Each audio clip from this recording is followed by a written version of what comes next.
Rasulullah Shallallahu Alaihi Wasallam telah menjelaskan bahwa ada posisi tidur yang dimurkai oleh Allah Subhanahu Wa Taala, dan posisi tersebut juga menjadi ciri para penghuni neraka.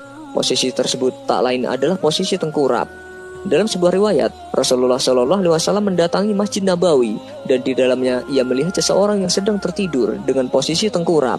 Kemudian Rasulullah Shallallahu Alaihi Wasallam pun membangunkan serta memperingatkannya. Diriwayatkan Tafa Al-Ghifari radhiyallahu anhu, salah seorang sahabat Nabi yang tinggal di Masjid Nabawi berkata, "Aku tidur di masjid pada akhir malam. Kemudian ada orang yang mendatangiku, sedangkan aku tidur dengan posisi tengkurap. Lalu berkata, 'Bangunlah dari tengkurapmu, karena tidur yang demikian adalah tidurnya orang-orang yang dimurkai Allah.' Kemudian aku angkat kepalaku, maka ketika kulihat ia adalah Nabi Shallallahu Alaihi Wasallam, maka aku pun kemudian bangkit." Hadis riwayat Al-Bukhari.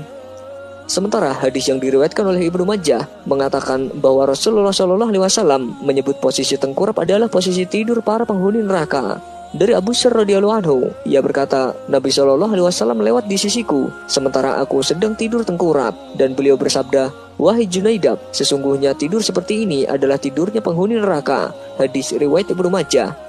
Setelah dikaji secara ilmiah, diketahui bahwa posisi tidur tengkurap dapat mengganggu pernafasan. Ini dikarenakan otot dada dan organ pernafasan lainnya terhimpit, sehingga tidak bisa bekerja secara maksimal. Jika terus dibiarkan, maka dada akan tertekan dan membuat sesak. Posisi ini juga sangat berbahaya bagi jantung dan otak. Otak akan kehilangan suplai darah karena terhimpitnya jantung. Menurut pandangan Islam, adab tidur yang baik adalah dengan posisi miring ke kanan dan meletakkan tangan di bawah pipi. Hal ini berdasarkan hadis riwayat Bukhari dan muttafaq alaih. Beliau Shallallahu Alaihi Wasallam biasa tidur malam dan bangun pada pertengahan malam. Pada sebagian riwayat dijelaskan, beliau Shallallahu Alaihi Wasallam berbaring di atas rusuk kanan beliau. Terkadang beliau Shallallahu Alaihi Wasallam tidur terlentang dengan meletakkan salah satu kaki di atas yang lain. Sesekali beliau Shallallahu Alaihi Wasallam meletakkan telapak tangannya di bawah pipi kanan beliau. Kemudian beliau Shallallahu Alaihi Wasallam berdoa. Satu catatan penting, beliau Shallallahu Alaihi Wasallam tidaklah tidur dalam kondisi perut penuh berisi makanan.